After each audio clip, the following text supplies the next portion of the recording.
అడగడం వాళ్ళ అధికారం, చెప్పడం మా బాధ్యత. అధికారాన్ని చేపట్టిన 48 గంటల్లోనే ఈ రాష్ట్రంలో ఆడపిల్లలకు బస్సుల్లో ఉచిత ప్రయాణానికి నేను సంతకం పెట్టినా. ఈనాటికి 7,100 కోట్ల రూపాయల ఆడబిడ్డలకు ఉచిత బస్సు ప్రయాణం వల్ల లబ్ధి చేకూరింది.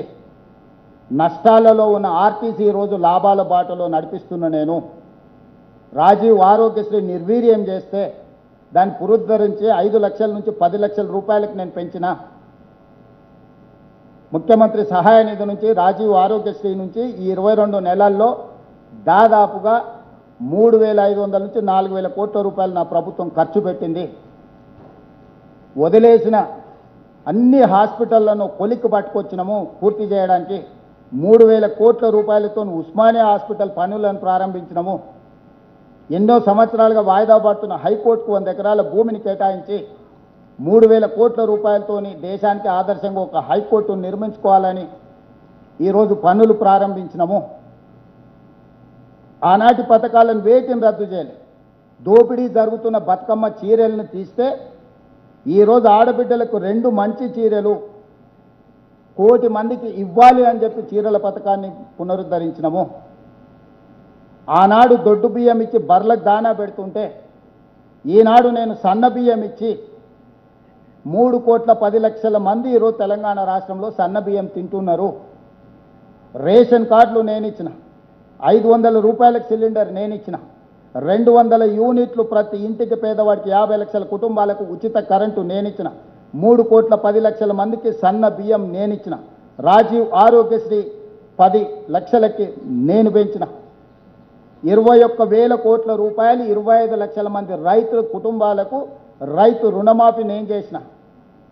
ఇవాళ నేను 9,000 కోట్ల రూపాయలు 9 రోజుల్లో రైతు భరోసా ఖాతాల రైతుల్లోకి వేసి రైతు భరోసా పథకాన్ని ఆనాడు 6,500 ఉంటే ఈనాడు 9,000 కోట్లకు పెంచి రైతు భరోసా పథకాన్ని నేను అమలు చేసిన.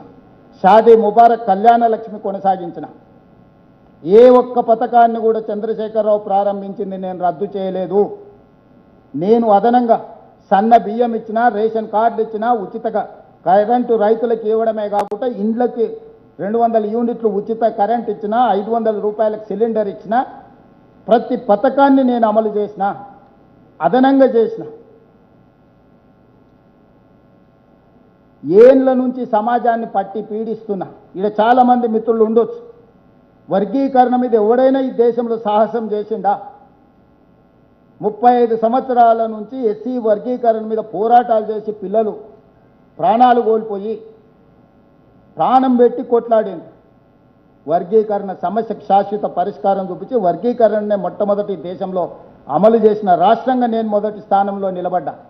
100 సంవత్సరాల నుంచి కులగణన జరగకపోతే బ్రిటిషర్స్ చేసిన కులగణన తర్వాత ఈ దేశంలో జనగణనలో కులగణన చేసి దేశానికి ఆదర్శంగా నిలబడి నరేంద్ర మోడీ కేంద్ర ప్రభుత్వం మెడలు వంచి రేపు జరగబోయే 2026 జనగణనలో కులగణన చేర్పించిన రాష్ట్రం తెలంగాణ రాష్ట్రం.